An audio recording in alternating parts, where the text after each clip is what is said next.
Om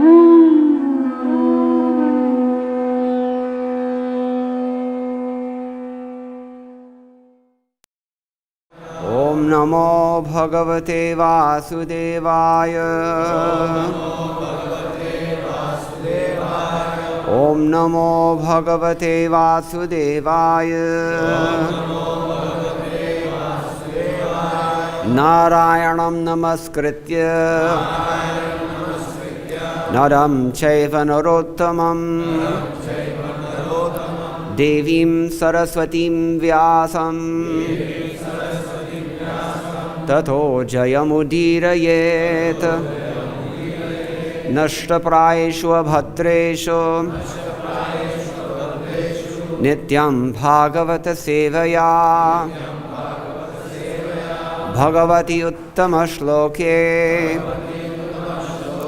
Bhaktir Bhavatir Naishtaki Krishne Swadhamok Bhagate Dhanamajnanadibhisaha Kalau Nashtatrashamesh Puranarko Thunodita Grantaraj Srimad Bhagavatam Ki Jai. This is the 6th canto, chapter 18, entitled Diti Vows to Kill King Indra. And today we will do texts 72 and 73. Text 73 is on the board, so I will begin with text 72. Krito me saptada garbha asan sapta kumarakaha tepi chaikaikasho vrknaha saptadha napi mamrire. This is, who's speaking? Indra speaking. He's answering Diti. He's explaining his activities. He's explaining why she was supposed to get one son. We all know what she was planning. Instead, she ended up with 42, and she perhaps suspected that Indra had something to do with it, so she asked him frankly. And Indra admitted. Might as well read that again. My dear mother, Amba, because I was grossly blinded by selfish interests, I lost sight of religion. When I understood that you were observing a great vow in spiritual life, I wanted to find some fault in you. When I found such a fault, I entered your womb and cut the embryo to pieces. Now he says, first, I cut the child in the womb into 7 pieces, which became 7 children. Then I cut each of the children into 7 pieces again. By the grace of the Supreme Lord, however, none of them died. I'm just going to pause here and point out a few things that are mentioned.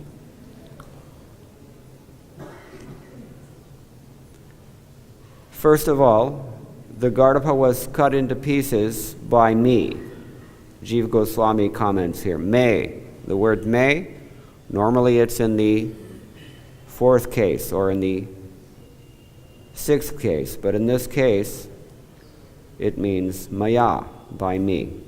So Indra is clearly taking responsibility for what he did. And Sridhar Swami also points out what was Indra's attitude when he was doing this. He said, Marodir iti upalalayan iva. He's telling these children in the womb, upalalayan. Upalalayan means what you do with a child when you hold him in your lap, you pet him and you play with him and fondle him affectionately. He was doing this. And then what did he do?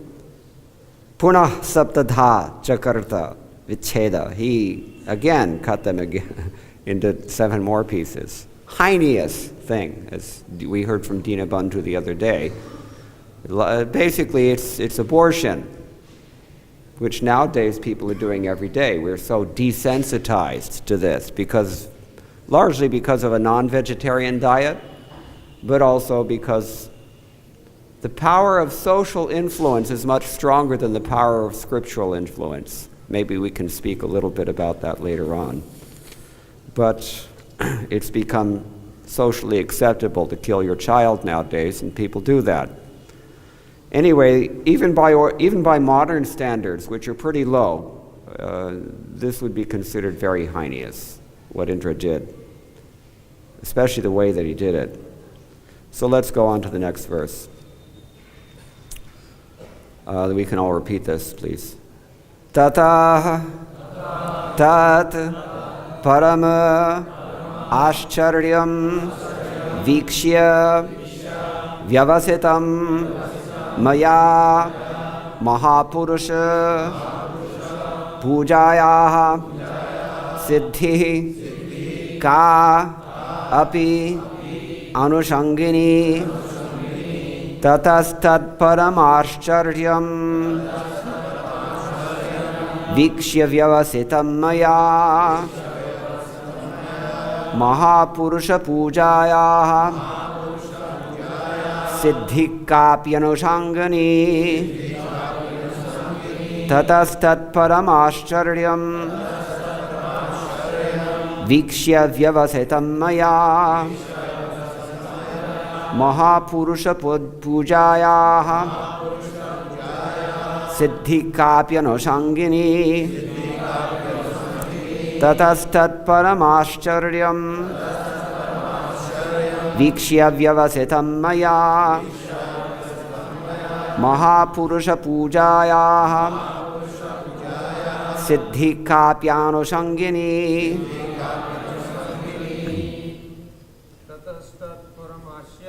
tatastat paramarshcharyam vikshya vyavasitam maya mahapurusha pujayah siddhi kapi anushangini tatastat paramarshcharyam vyavasitam maya mahapurusha pujayah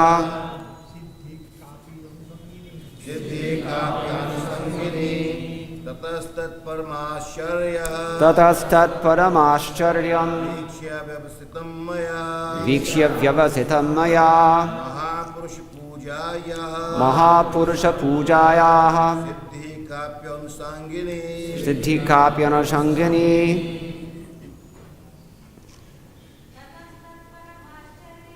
tatastat paramarshcharyam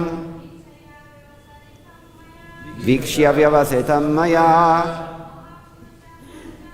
mahapurusha pujayah siddhi kapi anushangini tatastat paramarshcharyam vikshya vyavasitam maya mahapurusha pujayah siddhi kapi anushangini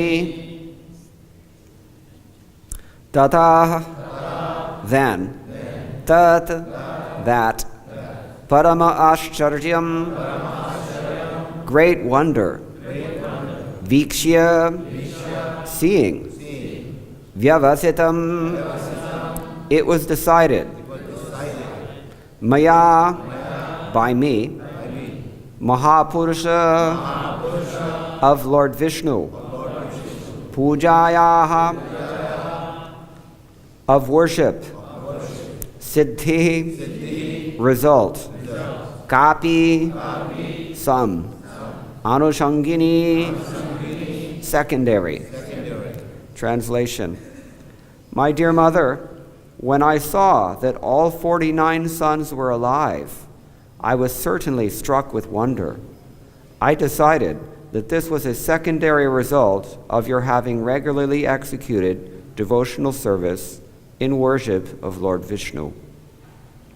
Please repeat. My dear mother, when I saw that all 49 sons were alive, I was certainly struck with wonder. I decided that this was a secondary result of your having regularly executed devotional service in worship of Lord Vishnu. Purport by His Divine Grace A.C. Bhaktivedanta Swami Srila Prabhupada. For one who engages in worshiping Lord Vishnu, nothing is very wonderful. This is a fact. In Bhagavad-Gita, chapter 18, text 78, it is said, Yatra yogeshwaraha krishno yatra partho dhunurdharaha tatra shrir vijayo bhutir dhruva nitir mama. Wherever there is Krishna, the master of all mystics, and wherever there is Arjuna, the supreme archer, there will also certainly be opulence, victory, extraordinary power, and morality. That is my opinion. Yogeshwara is the Supreme Personality of Godhead, the master of all mystic yoga, who can do anything and everything as he likes. This is the omnipotence of the Supreme Lord. For one who pleases the Supreme Lord, no achievement is wonderful. Everything is possible for him. Om Ajnanatimirandhasya Jnananjana Shalakaya Chakshurun Militam Yena Tasmai Shri Gurave Namah. Shri Chaitanya Manobhishtam Sthapitam Yena Bhutale Swayam Rupa Gadamahyam Dadati Swapadantikam Vandeham Shri Guroho Shri Uttapadakamalam Shri Gurun Vaishnavamscha Shri Rupam Sagrajatam Sahagana Raghunathan Vitam Tam Sajivam Sadvaitam Savadhutam Parijana Sahitam Krishna Chaitanya Devam Shri Radha Krishna Padam Galita Shri Vishakhan Vitamscha He Krishna Karuna Sindho Dinabandho Jagatpate Gopesha Gopika Kanta Radha Kanta Namostute Tapta Kanchana Gaurangi Radhe Vrindavaneshwari Vrishabhanu Sute Devi Pranamami Haripriye Vansha Kalpatarubhyascha Kripa Sindhubhya Evacha Patitanam Pavanebhyo Vaishnavebhyo Namo Namah. Jaya Shri Krishna Chaitanya Prabhu Nityananda Shri Advaita Gadadhara Shri Vasadi Gaur Bhakta Vrinda. Hare Krishna Krishna Krishna Hare Hare Hare Rama Rama Rama Hare Hare. Shri Shri Guru Gauranga Krishna Balaram Lalita Vishakha Sahita Radha Shyama Sundara Ki Jai. First I cut the child in the womb into 7 pieces, which became 7 children. Then I cut each of the children into 7 pieces again. By the grace of the Supreme Lord, however, none of them died. My dear mother, when I saw that all 49 sons were alive, I was certainly struck with wonder. I decided that this was a secondary result of your having regularly executed devotional service in worship of Lord Vishnu. In the Hari Bhakti Vilas, chapter 3, texts 15 and 16, we find some very descriptive verses that are given. Acharya prabhavo dharma, santas chachara lakshanaha, sadhunam cha yathavrittam sasadachara ishyate. That means that the real power of dharma is sadachara, sad-achara, and sada-achara. Means good behavior and constant good behavior. That's the real power of dharma. That's the first line. Then he says, Santash chachara lakshana. And the symptom of a santa, of a saintly person, is that he's characterized chiefly by this good behavior, achara, sadachara. Sadhunam cha yathavrittam, the way that a sadhu acts, sasadachara ishyate. That's called sadachara. Then he goes on, tasmat kuryat sadacharam, ya ichet gatimatmanaha, sarvalakshana-hinopi, samudachara vanripa, shradadhananusuyascha, sarvan kaman avapnuyat.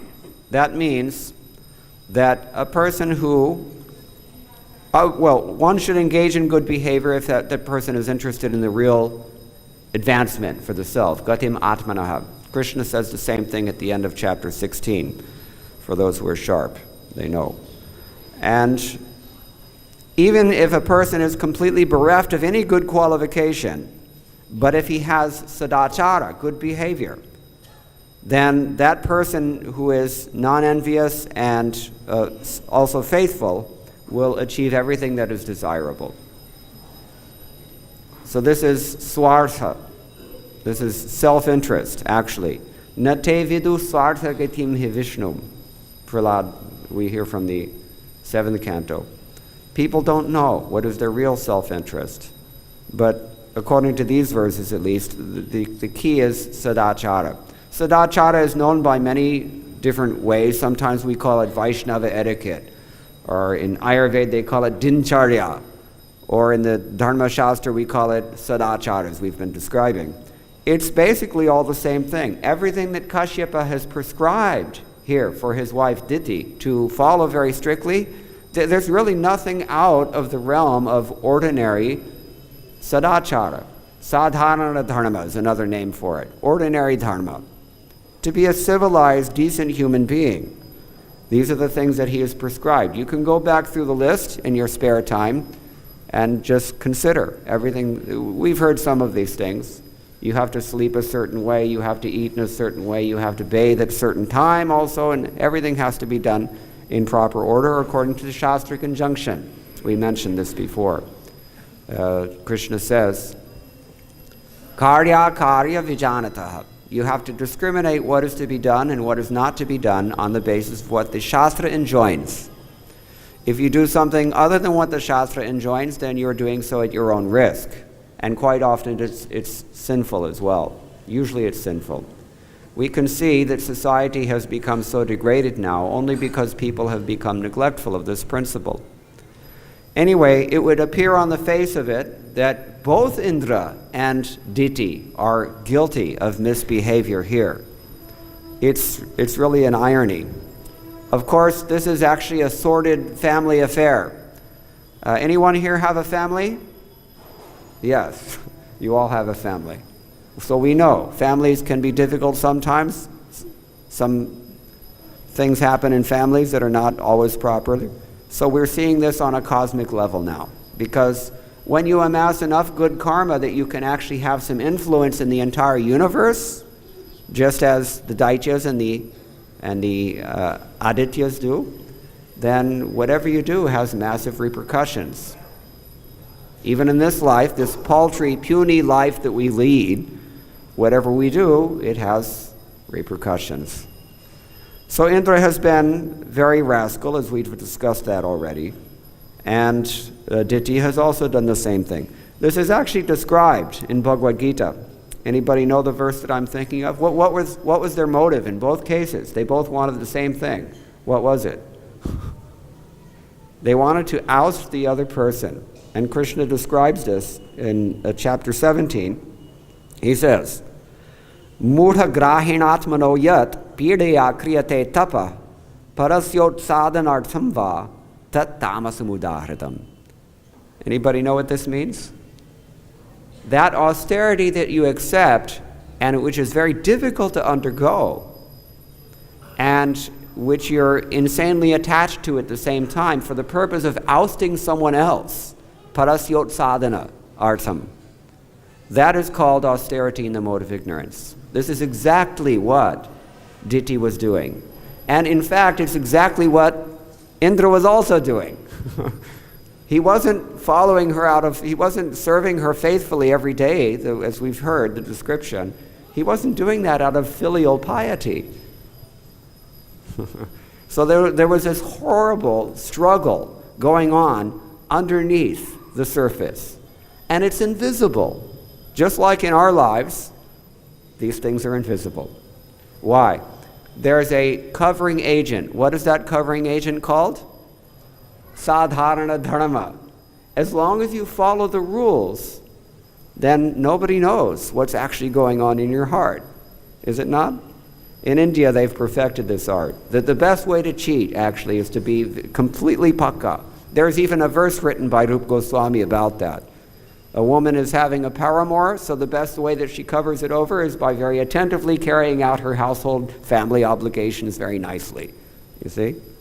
And of course we know, that Krishna describes in Bhagavad-Gita elsewhere, when we become twisted by material desires, when we become mad with greed or lust or other envy and such things, then we approach demigods and to bribe them, basically. It's material Hinduism is the process of, cosmic bribery. You find the most powerful person that you can and just bribe them. This is what we do in demigod worship. Therefore, Krishna describes it as less intelligent. That's one reason. Because it doesn't really purify you so much, but it does purify you. This is the remarkable thing about it. So Kashyapa he's giving this sort of advice because he knows that Diti will be purified if she just follows this, regardless of her motivation. Akama sarva kamo va moksha kama udarati tivrena bhakti-yogena yajeta purusham param. As long as the person you're worshiping is the supreme person, then kam chalega. Things will go on nicely. And it will all work out in the end. And we see in this story that it actually does work out in the end. Now, this passage, this particular section at the end of the chapter has opened up because the question was raised, how in the world did these maruts, who were born of such a sinful womb and for such a sinful purpose, and at the wrong time, if we remember the story also, everything was just wrong about this. How did they end up becoming devas? Does anybody remember? This is back in what verse? 22, I think, of this chapter.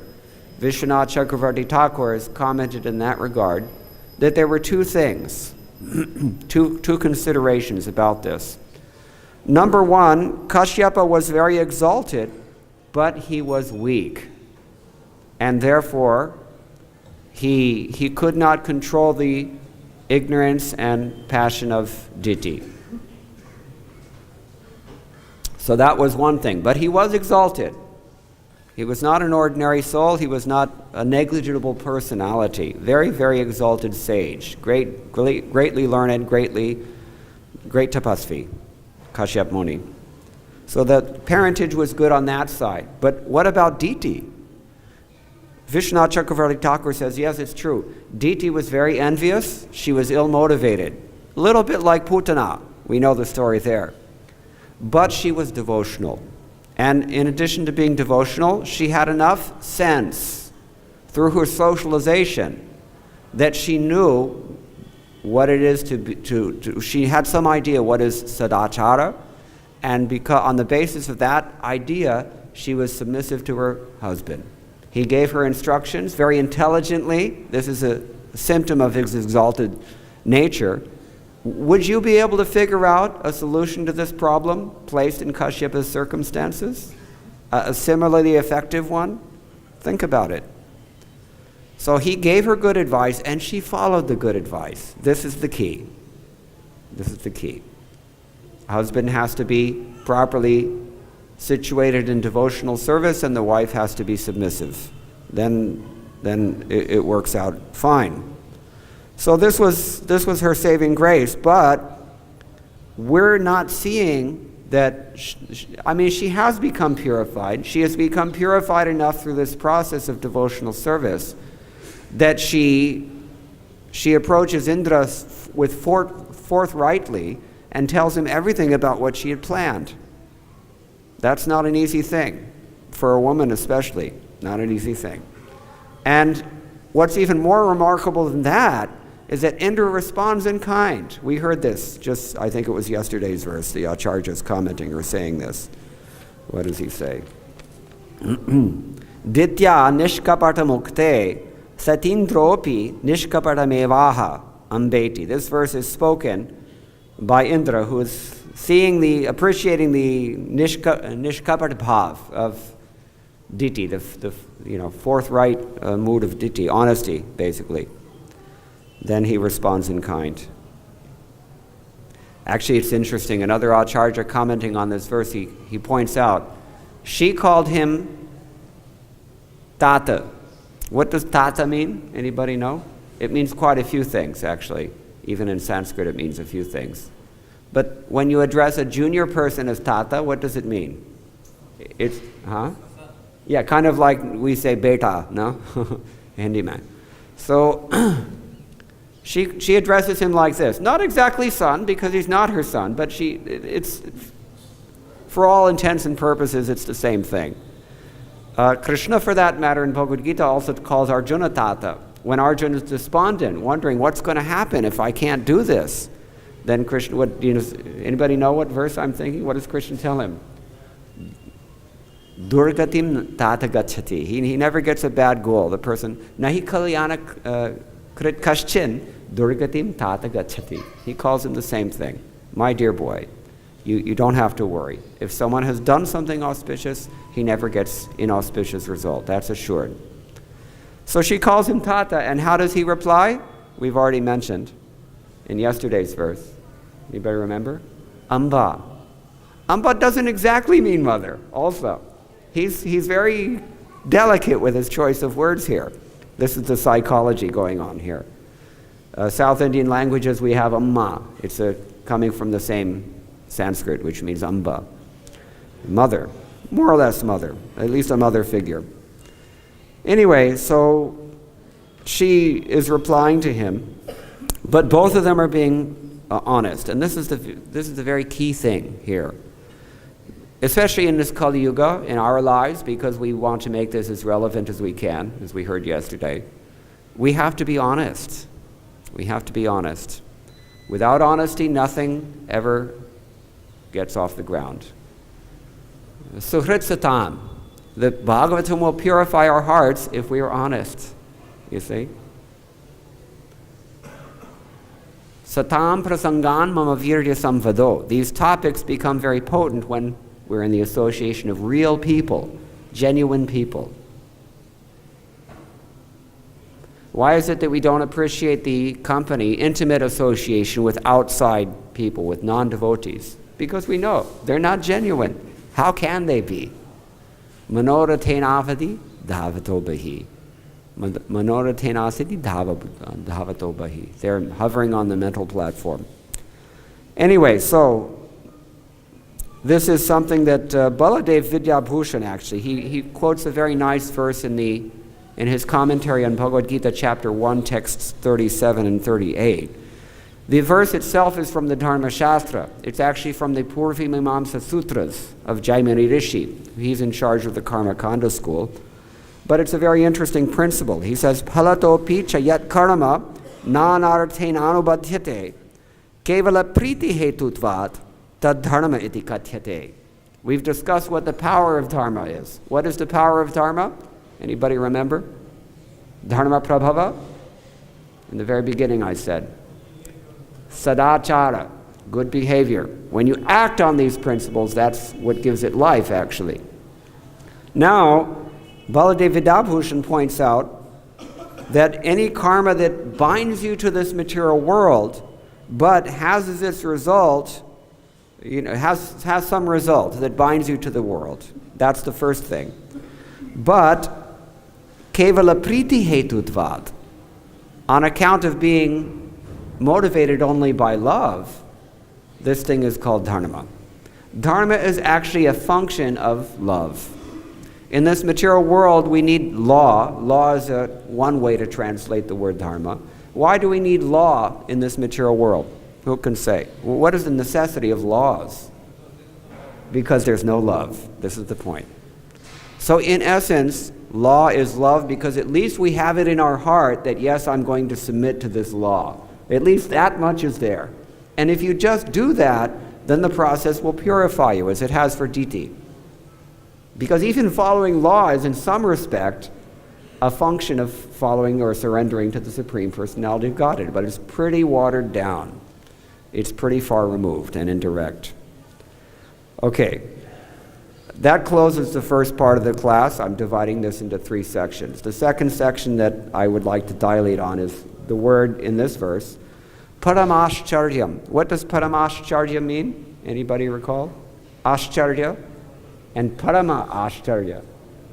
The supremely wonderful thing, or the most greatly wonderful thing, you see? What is that wonder, in fact? Do we know? It's actually a multi-level wonder. It's many-faceted. One thing for sure, Jiva Goswami actually points out here that the second half of today's verse, from here on, for the next 2.5 verses, beginning with Mahapurusha Pujaya, it glorifies the process of devotional service. And there are 2 reasons that this thing is wonderful, that Indra has experienced. One reason, of course, is pretty much explicit in Srila Prabhupada's translation, at least. It means that the Maruts lived. First of all, they lived. They weren't killed when Indra cut them into 7 pieces. Indra himself was astonished that they're still alive. Therefore, he had to do something quick, because he was so ill-motivated. He had to make sure that he gets the task done. What did he do? He cut them into 7 more pieces. And still they lived. So not only did they live, that was the first wonderful thing. But another wonderful thing is that in addition to living, they were divided into so many pieces. How is it that, and Vishwanath Chakravarti Thakur explained for us the other day, with the example of the plant. Sometimes you get a plant and you put it and it grows into a new one. When we're children, we do this in school sometimes as an exercise. So that's the second wonderful thing. And then the third wonderful thing is that they became devas. And I've already explained, how did they become devas? They became devas because their father was exalted at least, and their mother, although envious, was also devotional. And simply through her vrata, that she performed very carefully, not only her motive became so pure that as soon as she saw Indra and the 49 Maruts, what was her expression? Do you remember? What was her emotion? We've heard this. Huh? Nobody remembers? She was happy. She was very glad to see them. She was jubilant to see them. Why? They were shining like fire. Amalaprapan. Amalaprapan. Why? Because that was the Tivrena. Tivrena bhakti-yogena of Diti. That was the intensity of her vow. For 1 year. We heard this also. If a person worships even once, nicely, Vasudev or Murari, Krishna, he gets so much benefit. So what to speak of if a person worships for an entire year, which Diti did. So that's the first wonderful thing. But then the second wonderful thing takes it a step further. Srila Prabhupada dilates in his purport on this principle that Krishna is omnipotent, and he quotes the famous last verse of Bhagavad-Gita. Wherever there's Krishna and Arjuna, you're going to get Shri, that's opulence, Vijaya, victory, Bhuti, wonder, Dhruvaniti, fixed morality, maybe we can say. This is the idea. But even beyond Krishna's omnipotence, that he can affect such wonderful things that Indra has experienced, and that the transformation in their hearts, this is the thing, he brought them to the spiritual platform. They entered the realm of devotional service. Diti was so purified that she held no more any grudges against Indra. She told him the truth straight out. And Indra responded in kind, being so much influenced by her association, because it resonated with his more godly nature. You see? This is something that emphasizes the importance of satsanga. Satsanga, even 1/11th of a second association with a person who is pure or purified, either fire or red-hot iron, doesn't matter. But it is a very powerful thing. So this is the This is the great wonder. In the first canto, or in the 8th canto, Gajendra calls the Lord, he addresses the Lord as Ascharya Karnama, somebody whose actions are very wonderful. And more specifically and relevant to today's verse, in the first canto, Sutta Goswami tells Shonaka Rishi that Parikshit's situation of having been saved was because of Sarvashcharya Maya Achyuta, the infallible Lord, whose every aspect is full of wonder. This is Krishna. So wonder is permeating this verse. That these things are all implied here by Paramashcharyam. So Vishnu purified everybody involved, and this we know from Bhagavad-Gita. The nature of spirit is like that. Anybody know the verse that I'm thinking of? Chapter 2, text number 29. I didn't hear you. Yeah, who knows the Sanskrit? Just now I'm forgetting.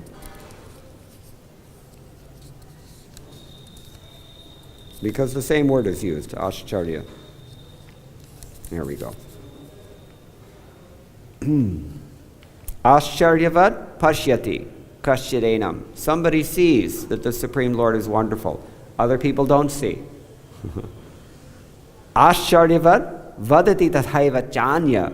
Other people describe the Lord as wonderful, whether they see him as wonderful or not. We've already given 2 examples of 2 great saintly devotees who describe the Lord as wonderful. And then Ascharyavat chainamanya shrinoti.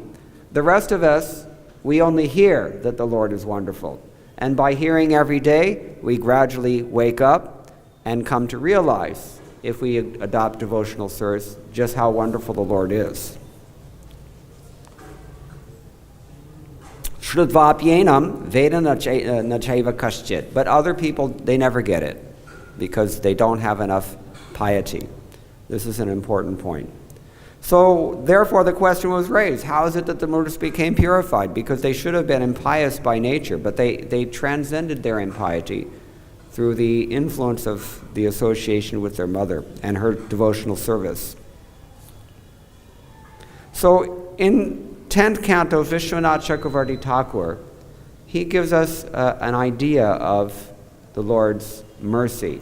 It's the most wonderful of his Shaktis. He says it's the king of all the Lord's Shaktis.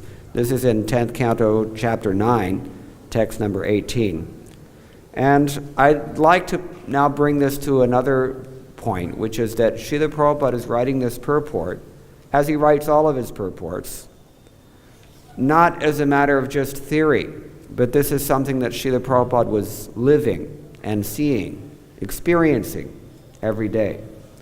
The Bhagavatam has nothing but the experience of these great devotees who realize Krishna and become elevated through Krishna consciousness, and their stories elevate even us as well. So when Srila Prabhupada writes that, for example, the omnipotence of the Supreme Lord, for one who pleases the Supreme Lord, no achievement is wonderful. Everything is possible for him. Did Srila Prabhupada achieve impossible things? Most certainly he did. Most certainly he did. It's not just idle theory. This is his life, and he's sharing it with us in the purport. So yaswanu bhavam akhila shruti saramekam. This whole thing is nothing but experience. We've heard this in the beginning of the Bhagavatam. So he saw these miracles happen. He saw how wonderful is the Lord's mercy. Every day he was experiencing this. Let's just take a look for a moment in the Chaitanya Charitamrita to see a few more thoughts about this, because there are some very nice references. In the Adi Lila chapter 7, text 24, we find that although the members of the Panchatattva plundered the storehouse of love of Godhead and ate and distributed its contents, there was no scarcity, for this wonderful storehouse is so complete that that as the love of God is distributed, the supply increases hundreds of times. Krishna consciousness is of such a wonderful nature that the more you give it, the more you have to give. Nothing else is like that. Certainly money is not like that. That's why she's called Chanchala. And Srila Prabhupada comments on this. He says, Krishna is providing for millions and trillions of living entities by supplying all their necessities. And even if all the innumerable living entities wanted to become Krishna conscious, there would be no scarcity of love of Godhead, nor would there be insufficiency in providing for their maintenance. Our Krishna consciousness movement was started single-handedly, and no one provided for our livelihood. But at present, we are spending hundreds and thousands of dollars all over the world, and the movement is increasing more and more. Thus, there's no question of scarcity. So again, this is Srila Prabhupada's experience. What is he experiencing? He's experiencing the mercy of Sri Chaitanya Mahaprabhu. Now, in the Dashamacharita of Sanatana Goswami, there's another very nice reference. He writes about Krishna's mercy. Sanatana Goswami tells Krishna, "Your mercy is a great wonder, non-different from you. It is pure eternity, knowledge, and bliss. It can empower me to always remember and glorify you in pure love." Raise your hand if you have pure love of God. Okay, one person has pure love of God. Let us all offer our obeisances to him. But Sanatana Goswami is saying that Krishna's mercy can empower us to always remember and glorify him in such pure love of Godhead. If that's what we want, it's there. Then he goes on, "It can enable me to see you immersed in the company of the cows and cowherd boys and girls." Raise your hand if you want to do this someday. Yes. Krishna Balaram. Kada vrindaranye vipula yamuna tira puline charantam govindam haladharas. Anyway, I forget the verse. But he's praying that when will that day come that I can see Krishna and Balaram walking on the bank of the Yamuna, surrounded by their cows and their cowherd boyfriends and girlfriends also. So Sanatana Goswami says Krishna's mercy can allow us to actually see the Lord in this way. It is the ultimate resort of all hopes for a helpless person like me.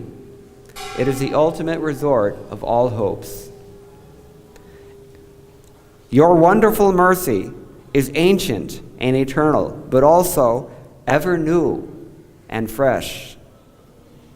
To your mercy, again and again, I offer my obeisances forever. Finally, in the Chaitanya Charitamrita, we have another observation about the wonder of Krishna's mercy, particularly Sri Chaitanya Mahaprabhu's mercy, because that's how we get Krishna's mercy in this age. He says, Helo dhunita khedaya vishadaya pronmila ramodaya shamyat shastra vivadaya rasadaya chetarpiton madaya shashwat bhakti vinodaya samadaya madhurya maryadaya Sri Chaitanya daya nidhetavadaya bhuyaramandodaya. O ocean of mercy, Sri Chaitanya Mahaprabhu, let there be an awakening of your auspicious mercy, which easily drives away all kinds of material lamentation.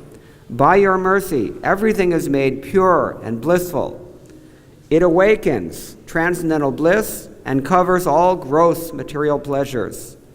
By your auspicious mercy, quarrels and disagreements arising from different scriptures are vanquished. Your auspicious mercy causes the heart to jubilate by pouring forth transcendental mellows. Your mercy always stimulates devotional service, which is full of joy. You are always glorifying the conjugal love of Godhead. May transcendental bliss be awakened within my heart by your causeless mercy. This is a quote from Sri Chaitanya Chandrodaya Nataka. So in this way we can reflect on the situation that Indra and Diti have gotten themselves into and gotten themselves out of as well, by their efforts, at least by humbly following the orders of our spiritual master, and by making any attempt to secure Krishna's mercy to whatever extent we can, we will advance, because Krishna is always responsive. And it's very easy what we have to do in this day and age. You all know. We simply have to chant sincerely. Hare Krishna, Krishna Krishna, Hare Hare, Hare Rama, Rama Rama, Hare Hare. The Maruts became demigods, even though they were demons. Indra was rectified of his heinous crime. Diti was reformed of her terrible whatever motive she had. And similarly we can be. Also, we can be purified and turned into devotees. Vande Shri Gurudevam Tam Karuna Varunalayam Yat Kripalavaleshena Pamaropyamarayate. One traditional prayer to the spiritual master says that I offer my respectful obeisances unto the lotus feet of my spiritual master, by just a fraction of whose mercy even a low-class degraded person can be elevated to the situation of an immortal. That we see in this description. There's much more we can say. Just look around you and see all the manifestations of this principle, because they're there. Somehow or other, Srila Prabhupada performed the impossible. So many people have become Krishna conscious, and we're still becoming Krishna conscious to the extent that we want to. But everything in this otherwise totally inauspicious age of Kali Yuga, it's all available through the agency of Krishna's holy name, which is the chief vehicle of his mercy, by the mercy of Sri Guru Gauranga, Chaitanya Mahaprabhu and Srila Prabhupada. I'll stop here, but if anybody has any questions, maybe we can take one or two. Yes, Prabhuji. Yeah, there's a microphone here you can give.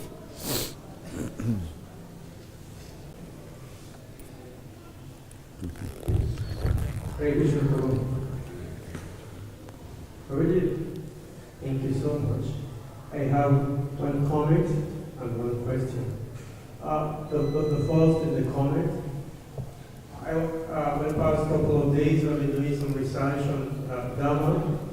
On Dharma in jurisprudence. So I discovered that Dharma it encapsulates the whole essence of jurisprudence. And Sadacharya is referred to as jurisprudence in the legal practitioner. Even some scholars refer to Sadacharya to be the modern concept of jurisprudence. So thank you for that, bringing it close. You know, the thing is, when we're talking about experience, language is very important. And there are certain terms in Sanskrit that simply do not translate 100% accurately. Srila Prabhupada has done as well as anyone can do in communicating the concepts. But with the word dharma, I many times have pointed this out, it's not translated consistently.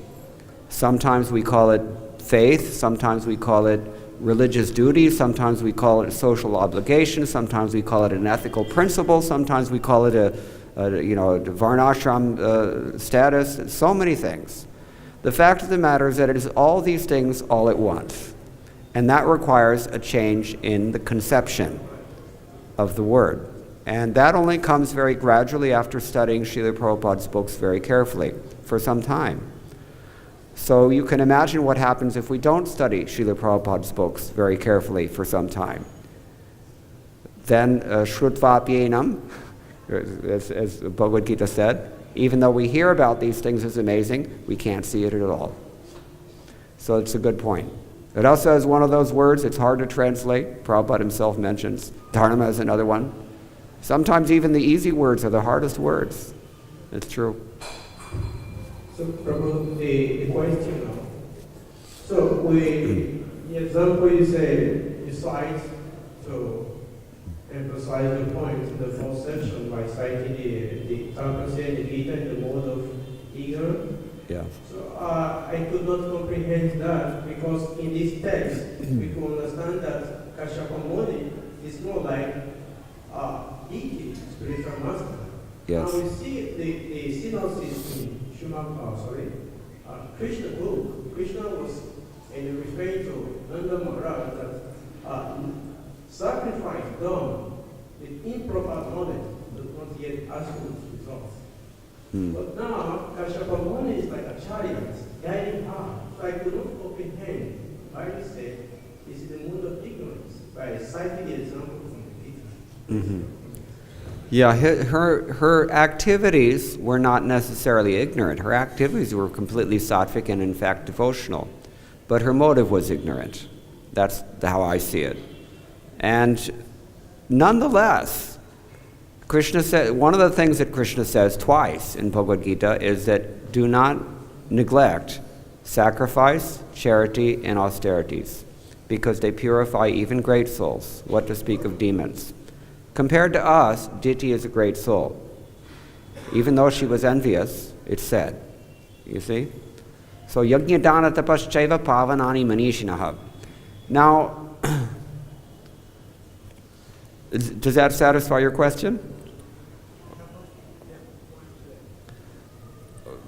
So you're asking how is it that the Diti became purified when her sacrifice or her austerity was tamasic?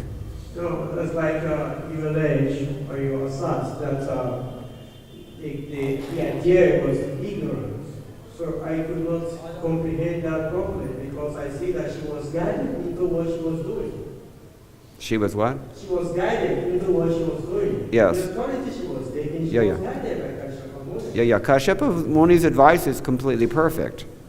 The only thing that was tamasic was her motivation, the reason for which she wanted to do it. Just like us. We were also engaged in devotional service. We're also, to some degree, living in a civilized or quasi-civilized manner. But we have all kinds of infections within our hearts. And, that may result in Mishra Bhakti, bhakti that's contaminated by the lower modes. That was her case. But she did become purified, and by dint of whatever submission she had and devotional nature she had, she was purified because she did it for 1 year. It works.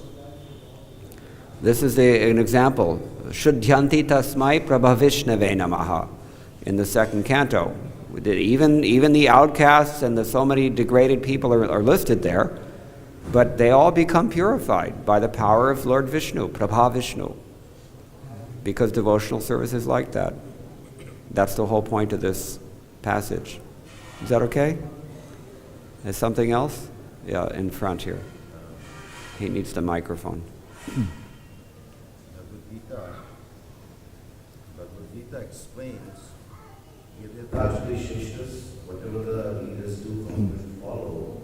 The one question that always comes up when we're preaching is that Indra is not just not an error of the Devtas. And Bhagavad is filled with so many abominable activities.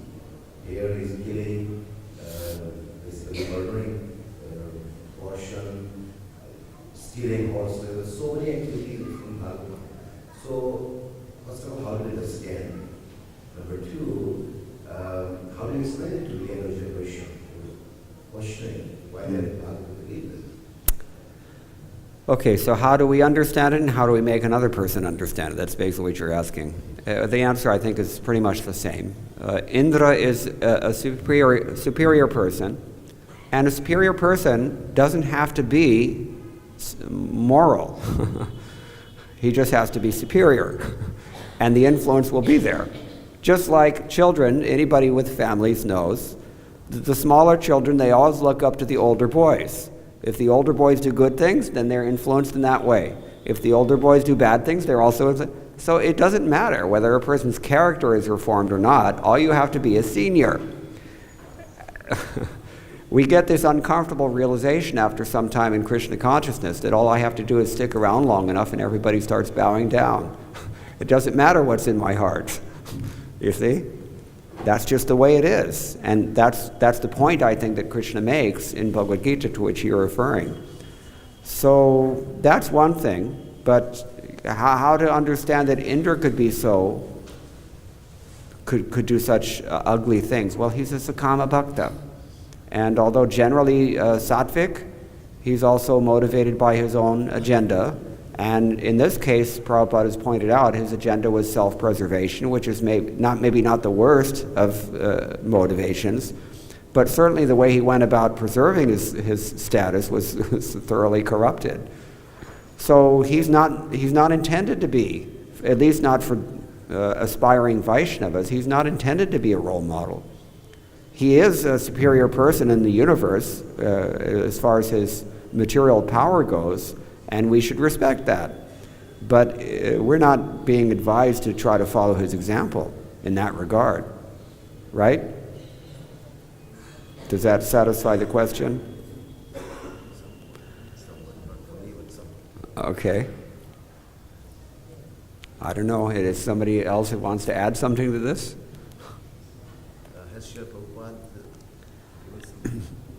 Well, so many places, this is what I'm saying, there's so many places Prabhupada has pointed out that these devatas, particularly Indra, they're not necessarily pure devotees. And so for someone who wants pure devotion, they're not going to be the role models that we aspire to. It's pretty simple principle. But nonetheless, they are very exalted persons, and we respect them, and they are going to have influence, whether it's good or bad. You can't change that because that's the law of nature. That's his dharma, so to speak. Dharma used here in the sense of lakshana, characteristic.